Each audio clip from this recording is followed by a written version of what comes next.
SIR সম্পর্কে দু একটা কথা বলি। আমাদের যে 11খানা ডকুমেন্ট বলেছে, তো আমি বিএলওর কাজ করছি, কিন্তু দেখতে পাচ্ছি যে বেশিরভাগ যাদের বাবা মা মারা গেছে এবং যারা লেখাপড়া করেনি, 87-র পরে জন্ম সার্টিফিকেটে তোলেনি, তাদেরকে কিন্তু নাম তোলা খুবই কঠিন হবে।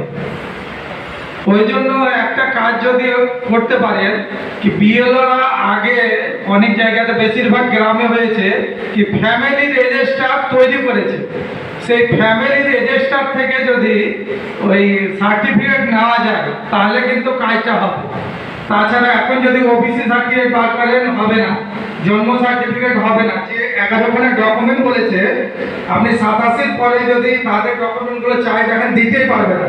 যেমন মাধ্যমিক সার্টিফিকেট হচ্ছে না, পাসপোর্ট দিতে পারবে না, জন্ম 87-র পরে যারা নেয়নি, তারপরে ব্যাংক পাসবুক, এগুলো গরিব মানুষদের ওদের থাকবে না যারা লেখাপড়া করেনি। সরকারি চাকরি তো তাদের নাই, ফরেস্টের কাগজে থাকবে না। শুধু ফলে কি হচ্ছে, জমি বাড়ি তো অনেকের বাবা মা মারা গেছে, ওরা নামাহারম হয়ে গেছে, তো ও কি করে থাকবে? আবার 2002-এর লিস্টেও নাম নাই।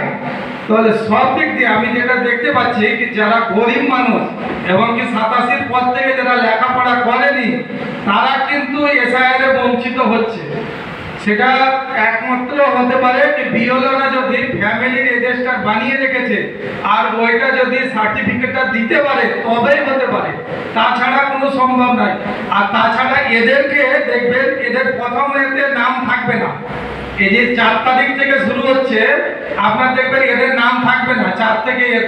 এদেরকে কিন্তু পরবর্তীতে আবার ওই ডিসেম্বরের 4 থেকে ওই জানুয়ারি 4 তারিখ পর্যন্ত এদেরকে সবকে ডাকবে আর ডকুমেন্ট ভেরিফিকেশন করবে, কিন্তু বাদ যাবে। কারণ আমি বিএলওর কাজ করতে গিয়ে দেখছি যাদেরকে আমি জন্ম সার্টিফিকেট নাই আর এই কাগজগুলো যাদের নাই, প্রত্যেককে রিজেক্ট করছে। একজন কারো নাম ওঠেনি। এই নতুন যে ভোটারের নাম তুলবে, যাদের এই ডকুমেন্টগুলো নাই, কারো নাম ওঠেনি। আমি দেখতে পাইনি কারো নাম ওঠা। আমি নিজে বিএলও যেহেতু ওই কাজ করছি, তো বেশিরভাগ আমি দেখতে পাচ্ছি গরিব মানুষরা দারুণভাবে বঞ্চিত হবে। এসআইআর দেখবেন 4 তারিখের পরে যখন ফর্ম দেব, তারপরে একটা সমস্যা সৃষ্টি হবে। সরকারের সব মানসিকতা নয়। দেখেন যেগুলো জন্ম সার্টিফিকেট দিচ্ছিল, সেই সাইটগুলো কিন্তু সরকার বন্ধ করে দিলে। এসডিও অফিস থেকে দেওয়া হচ্ছিল, সেই সাইটগুলো অফিস থেকে দেওয়া বন্ধ করে দিল। সমস্ত অফিসে কিন্তু ছলে বলে কৌশলে সমস্ত ডকুমেন্ট দেওয়া বন্ধ করে দিল। ওবিসি সার্টিফিকেট দিচ্ছিল, সেই জায়গাগুলো তো বন্ধ করে দিচ্ছে। এবং এখন পাসপোর্ট আপনি বানাতে যাবেন তো বলছে আপনি 74 সালের দলিল আনেন, বাপ মায়ের কাগজ আনেন, এটা আনেন, ওটা আনেন, সব জায়গায় সমস্যা। এমনকি সরকার এটা নিজে ইচ্ছা করেই করছে, কারণ যেসব পদে লোক বসে আছে সব আরএসএস এর লোক, সেগুলো বিজেপির লোক বসে আছে, কোথাও কাজ হচ্ছে না। এবং ওদের মাইন্ড সেট আপ হয়ে আছে মুসলিমদেরকে যে কোনো আরে সমস্যায় ফেলবে। তো ব্যাপারগুলো আপনারা একটু ভাববেন। আমাকে মনে হচ্ছে এই ব্যাপারগুলো বলা দরকার, ওই জন্য আমি বললাম।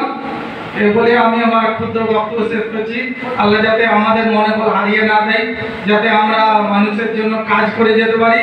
আর গ্রাম থেকে, প্রত্যেকটা গ্রাম থেকে আপনারা একটা কাজ করবেন, ফর্ম ফিল আপগুলো যে করবে তারা হয়তো গরিব মানুষরা ঠিকঠাক করতে পারবে না, তো প্রত্যেকটা গ্রামে যদি 8-10 জন করে ওই যারা লেখাপড়া জানে কিছু মানুষকে তৈরি করে দিয়ে, কিছু ছেলেকে রেডি করে, ধরেন কি প্রত্যেকটা ওয়ার্ডে ওয়ার্ডে যদি একটা অফিসের মতো করে কাজগুলো করতে পারে তো খুব ভালো হয়।